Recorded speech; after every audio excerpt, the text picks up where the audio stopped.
Hello world, good afternoon. Maria Banga here, founder of the association Hope for the Abused and the Battered. It's been a while and I want to talk today about sexual harassment in the workplace. It is very unfortunate that there's a lot going on in our communities right now. It's like the COVID-19 pandemic is maybe even the least of our concerns. I just got word a client's file was brought to my attention and they've been sexually harassed for close to 2 years and even an attempted rape, right? First of all, what is sexual harassment? Sexual harassment is any conduct with a sexual undertone without the consent in a provocative way and trying to force the other person into granting you sexual favors, into doing things they don't want to do just to gratify your sexual urges. There's a lot of it there in the description that different types of sexual harassment, different types of acts that could be considered as sexual harassment. Yes, Cameroon unfortunately doesn't have a stringent law, although the code does punish sexual harassment. And so in this particular case, if this lady wants to bring an action against this man for sexual harassment, I will be more than happy to take this up. Why? Because we have to take action at some point.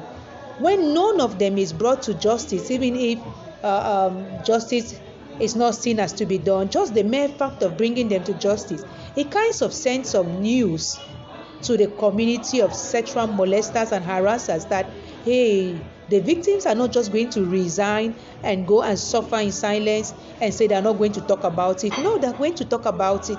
I talk about things. I was once a victim too.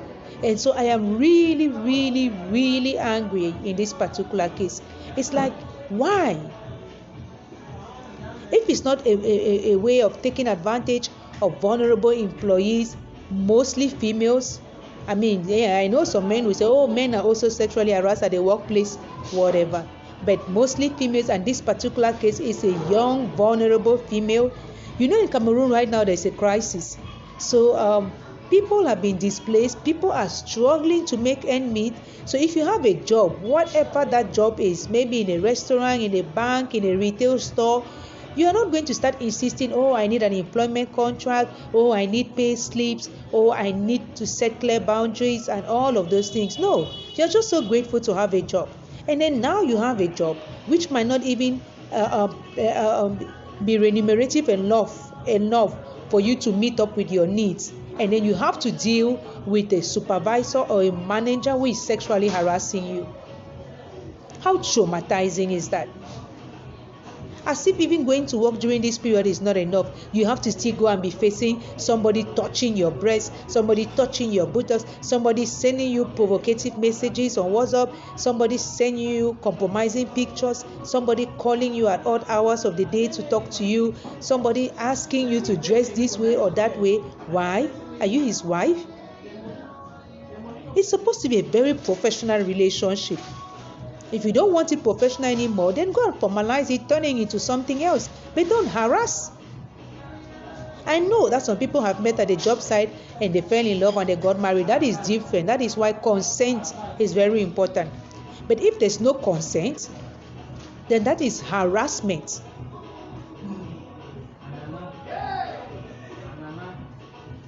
And at the job site, it is worse. It is a human rights violation. People have the right to come and work without being afraid of any harassment, especially of a sexual nature. I am so disgusted. I am so distraught. I really would like to take this case up. And so I have put up the man's face all over. I'm waiting for him to sue me for whatsoever. What can he sue me for? Defamation? What can he sue me for? Invasion of privacy, use of picture, whatever.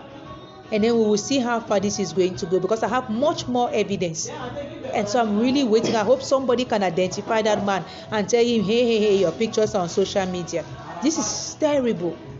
Is that girl the only girl who goes through this kind of things? Is that man the only man who has been taking advantage of his employees, vulnerable employees like this? How much do they pay them? Sometimes less than minimum wage. Sometimes they will even skip months before they pay them. In addition to that, you have to either give in to his sexual harassment, or you are sacked or you resign. And sometimes even when you give in, they would abuse you, and some of them are married in their countries, for example, or wherever. In this particular case, is whether it's Indian or it's whatever, I don't know. Some of them. And then you'll be doing that in the office. So disgusting. So I'm just putting this out here, but I'll come back to this. Once I get back to Douala, back to the office, I'm going to look into this case again. I may actually go to that Limbe.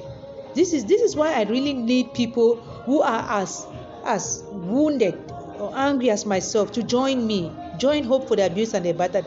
Let's raise a lot of awareness on all of these kind of issues. Sexual abuse of children, sexual abuse of adults, domestic violence, sexual harassment at the workplace. Oh my goodness. And all of this abuse have mental health effects, conditions. What is this young girl? I mean, she's going to be depressed. She's having flashbacks. She's like, because the attempted rape, if she did not fight it, then she would have been raped. Can you imagine? I've got to get going now. Somebody called me and I've been here for a while waiting for this person. But I'm going to definitely come back to this. I really wish people can share this thing, make some noise and all of that. Because it could be you, it could be your sister, it could be your brother. Once somebody tried that when I just came back to this country in 2015.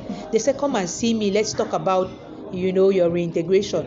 And immediately I got in, they grabbed my buttocks. For heaven's sake, I vowed not to apply to work with anybody again. I was like, no more.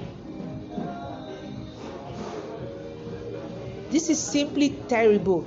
And they do this because they think they have the power, the economic power, the political power and all of that. Because he told this girl, well, you can take me wherever, nothing is going to happen to me.